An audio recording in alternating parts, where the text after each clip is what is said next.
Hello everyone, welcome to channel learn with ease. आज का topic है रिटायरमेंट ऑफ अ पार्टनर, जिसमें हम सॉल्व करेंगे question number 25, chapter 5 TS Grewal की बुक से class 12 accounts. Online sessions, online classes के लिए आप मुझे इस नंबर पर व्हाट्सएप कर सकते हो अपना नाम और क्लास। अगर आप टीएस ग्रेवाल के साथ साथ डीके गोयल बुक को फॉलो कर रहे हो तो इसी चैनल की प्लेलिस्ट को क्लिक करो, आपको न्यू एडिशन के सॉल्यूशंस अपलोडेड मिलेंगे। साथ में ही कम्युनिटी सेक्शन में एमसीक्यूज मिलेंगे क्विज की फॉर्मेट में और एमसीक्यूज के सॉल्यूशन शॉर्ट्स में। तो बहुत कुछ है चैनल पर, विजिट द चैनल। अच्छा लगे तो शेयर और सब्सक्राइब जरूर करना। आज के क्वेश्चन में 3 पार्टनर है X Y Z, profit sharing ratio 3:2:1। Z firm को छोड़ के जा रहा है, कब? 1 अप्रैल 2024 को। अब जेड की रिटायरमेंट के टाइम पर हमारी बुक्स में कुछ बैलेंसेस आ रहे हैं। General reserve 1,80,000, profit and loss account का डेबिट बैलेंस मतलब कि लॉस है 30,000 रुपए, और वर्कमैन कंपनसेशन रिजर्व है 24,000, जो कि हमें आगे और नहीं चाहिए। और एम्प्लॉइज प्रोविडेंट फंड वो है 20,000 रुपए। करेक्ट।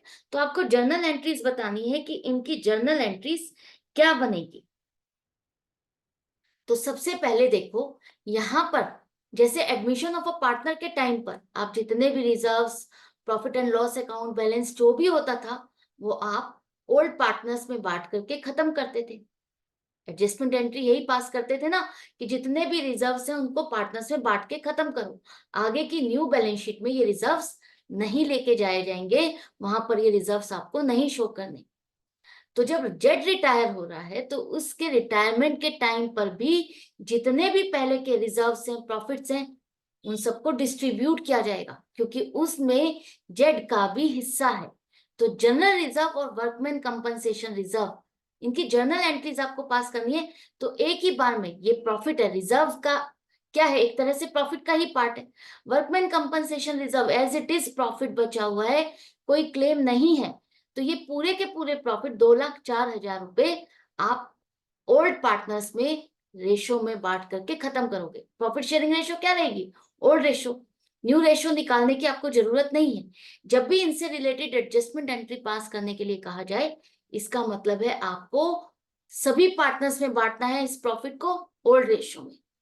अब इसके हिसाब से एक्स को मिलेगा 1,02,000, वाई को मिलेगा 68,000 और जेड को मिलेंगे 34,000। तो प्रॉफिट है, इन तीनों के लिए फायदा है, तो इन तीनों के कैपिटल अकाउंट तो आप क्रेडिट करोगे। और ये जो जनरल रिजर्व और वर्कमैन कंपनसेशन रिजर्व है, इसको आप कहाँ शो करते हो? लाइबिलिटी साइड पे। इसका मतलब क्रेडिट बैलेंस है। तो जब आप इनको डेबिट करोगे तभी तो खत्म होंगे ये। तो इन दोनों के अकाउंट को डेबिट करो और इनका बैलेंस आपने कहाँ ट्रांसफर कर दिया? पार्टनर्स के अकाउंट में। यहां पर ये बात क्लियर हो गई। लेकिन एक बात इंपॉर्टेंट है, उसको ध्यान से समझो। यहाँ तो जर्नल एंट्री बनाने के लिए कहा है, तो हमने एक ही बार में ये पूरा बैलेंस लेकर के डिस्ट्रीब्यूट कर दिया। लेकिन अगर आपको आ जाता है पार्टनर्स कैपिटल अकाउंट बनाने के लिए, तो उस केस में आपको ये पूरा का पूरा अमाउंट एक ही बार में नहीं लिखना। आपको जनरल रिजर्व को अलग से डिस्ट्रीब्यूट करके दिखाना है कि जनरल रिजर्व को आपने किस हिसाब से बांटा।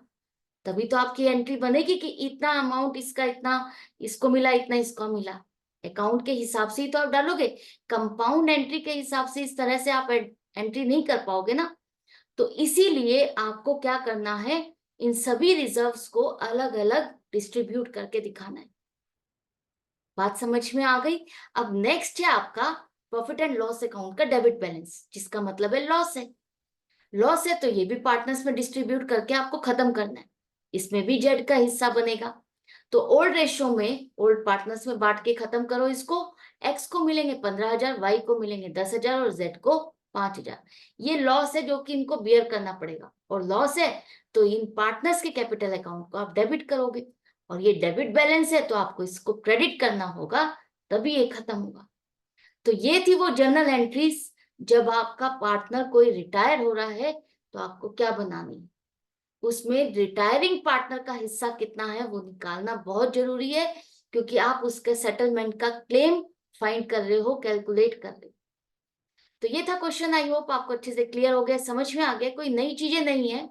एडमिशन ऑफ अ पार्टनर में आप ये सब चीजें समझ चुके हो। बस यहाँ पर रिटायरिंग ऑफ पार्टनर है जहां पर कहीं कहीं गेनिंग रेशियोज आपको कैलकुलेट करनी है। Otherwise maximum 80% admission of a partner वाला ही चैप्टर रिटायरमेंट ऑफ पार्टनर है। तो मिलते हैं नेक्स्ट वीडियो में नेक्स्ट क्वेश्चन के साथ, अपनी प्रैक्टिस जारी रखते हुए। Good bye and take care.